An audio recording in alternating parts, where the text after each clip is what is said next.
Howdy folks, Nathan here with a 2022 Honda Civic Hatchback Sport Touring. I think that's everything. In this video, we're actually comparing this against another Honda that I recently drove, and so did our driver Paul, and that is the 2022 Honda Civic Si. The thing is that both these vehicles, well, you can have them for around the same price, which is roughly just under $30,000 up to $30,000. And the question is, which one is best for you?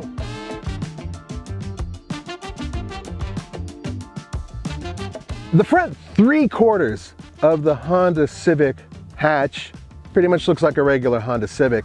It isn't until, of course, you get to the back that everything changes.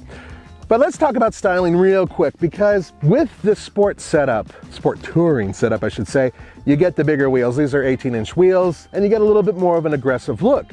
Honda Civic Si, bigger wheels, more aggressive look. The big difference here is the fact that this vehicle has a ton of utility and a ton of luxury, and it's not as fast. 24.5 and 46.2. Why are these numbers significant? Because that is the cubic cargo space of the Honda Civic hatchback. I love hatchbacks because they're utilitarian. So when you pop it open, you have not just a lot more space than your average sedan, which by the way is around 14.8 cubic feet of trunk space in, let's say, the Honda Civic Si, because it only comes as a sedan. You get a lot more in here, a lot more. And then when you lower the seats, and it is a 60-40 split, you're able to put in a ton of gear. As a matter of fact, it's just a hair less than vehicles like the Ford EcoSport or the Volkswagen GTI.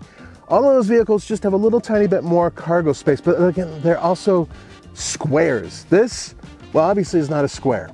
There is one attribute to having this shape and very little glass in the back, and that is the fact that you get this really cool shade.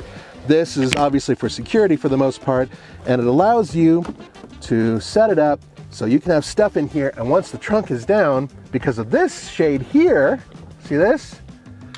Nobody's gonna see inside. Now, instead of having a big bar to remove, just having this, and this is removable if you really wanna pull it off, but the point is that it completely opens up this space, and that is huge. And looky, looky, you have here a donut with a proper jack. And the good news is a little bit of extra storage nooks down here as well. Very handy. I bet you're waiting with bated breath to see this. A 1.5 liter 4-cylinder engine that's turbocharged, and it makes 180 horsepower and 177 pound-feet of torque. Now, before you're saying, wait a minute, I thought it put out less power. Yeah, the base model is much less, but we are talking about the sport touring package here, which is where you can get this engine. You know what else you can get? A manual transmission. It's not exactly the same unit that's in the Si, but it is a proper 6-speed manual transmission. And that is as close as you're gonna get to making this into a hot hatch, because the Civic Si makes 200 horsepower. So it's a lot more powerful, and it's lighter by almost 200 pounds, depending on how you set the cars up. But this one has a continuously variable transmission. Now, Honda builds their transmissions, and frankly speaking, out of all the ones that exist, it's my second favorite, if there's such a thing with CVTs, to the one that Toyota builds, which has a very different type of disposition when you're driving. Still, this setup and this turbocharged engine move quickly. It doesn't feel very rubber bandy, and it doesn't have that lash sound to it, which is both a good thing. You know what else you could feel good about though? 33 miles per gallon combined. Now, if you think about the fact that this puts out 180 horsepower, weighs over 3,000 pounds, and has a hatchback and leather and all these other goodies on the inside, 33 miles per gallon combined is pretty awesome. I've heard other automotive reviewers talk about this vehicle and say that it's a baby Honda Accord. And I would agree with them to a certain degree. I mean, the idea is the same. Having a very comfortable, capable vehicle that has all the amenities, yeah, it makes total sense. Building it on a fairly robust platform, building it so it's efficient and fun, I agree with that too. But not everybody agrees with that. As a matter of fact, this Si, which is a much more sporty version of this, as much as I love it, and I do, in fact there was a review where I got to drive it all over California and I absolutely fell in love with it. But not everybody feels the same way. On the track, It exhibits a different type of character, and I think a different type of driver would appreciate it or dislike it. All right, 2022 Honda Civic Si, 1.5 liters, 200 horsepower, 192 pound-feet of torque, 6-speed manual, Torsen limited slip differential. Let's see what it does around the track.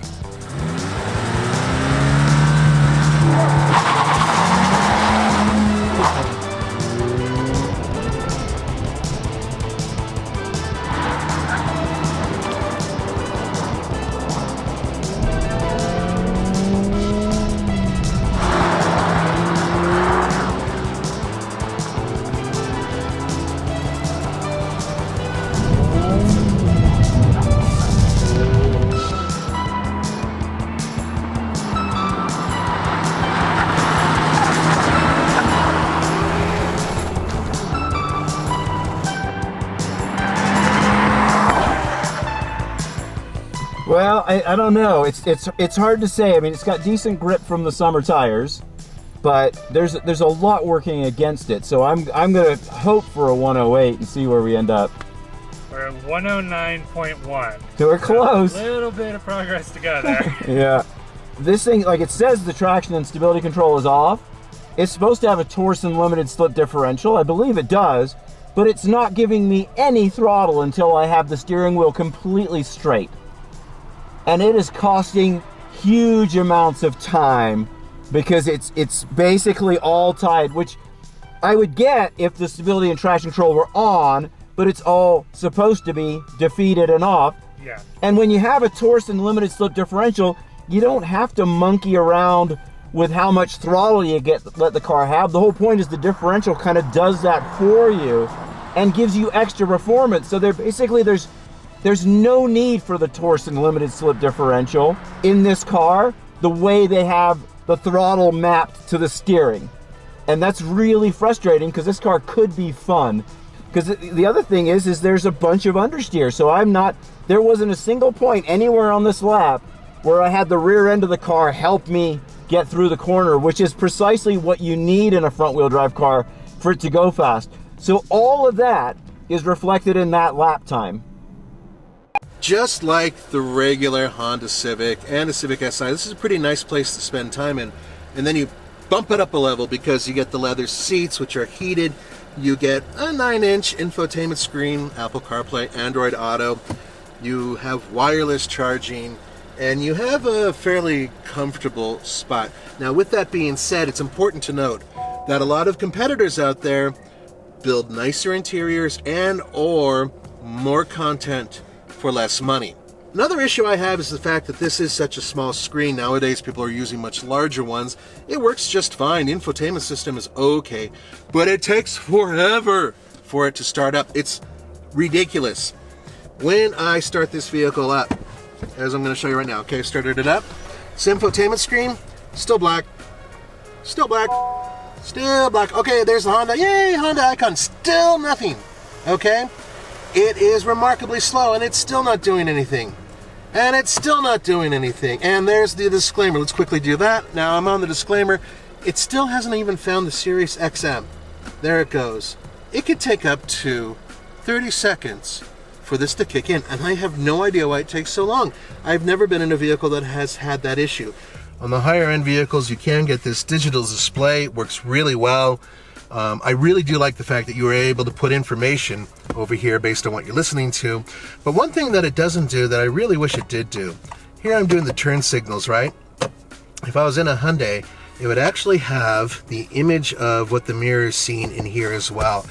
It's not a safety feature because mirrors work just fine, but it is awesome to have, and I wish that Honda would clone that technology and use it. But otherwise, the whole setup here, it works just fine. Alrighty, so I have the seat pretty much all the way back. It could go back about another ½ inch, but it doesn't need to. So, how much room? Actually, quite a bit. Yeah, you know the thing about a lot of hatchbacks, the modern fastback styles, that you lose a lot of headroom when you do that, but Honda managed to carve out a pretty decent amount of space. I have a very tall torso and about 6'1", so plenty of space back here. And the other thing about having this type of setup is the fact that you can, almost flat. Now, you do have to make sure this thing's not leaning back, but once you have all these seats folded, the bottom line is that you can easily throw a lot of cargo in here and have good access to it, but there are a few negatives. One of which, other vehicles in this class, and I will be talking about those vehicles later, do have ventilation back here. This doesn't. This has USB ports.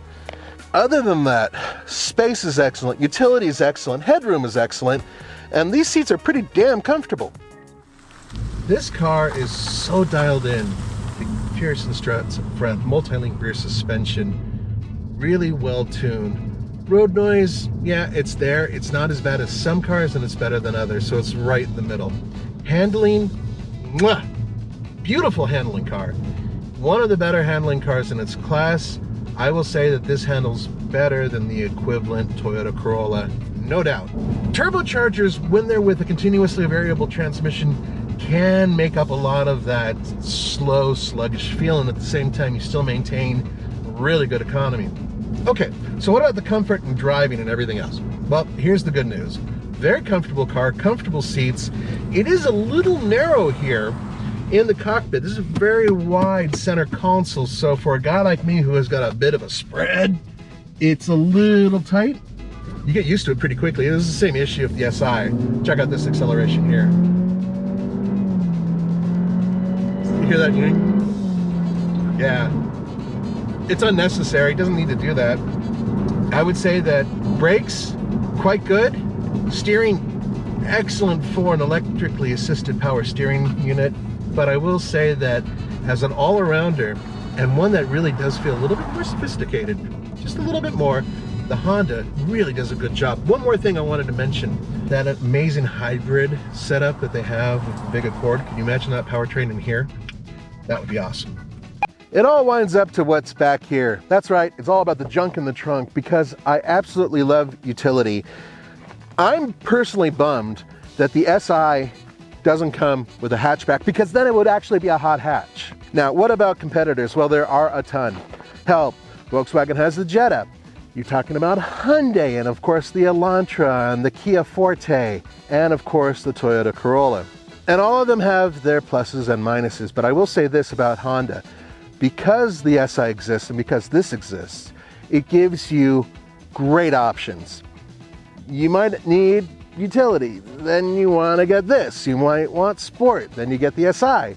Now, it would be nice if the SI had this, so you could get utility and sport, but it doesn't matter, because at the end of the day, you're going to be paying between, say, $28,000 and $31,000 for either the SI or for this sport touring. This is a fantastic car. It checks all the boxes. It may not look that great, especially from the profile. It's kind of a weird look, but man, it delivers. What do you guys think? Which one would you prefer? Logically, I mean.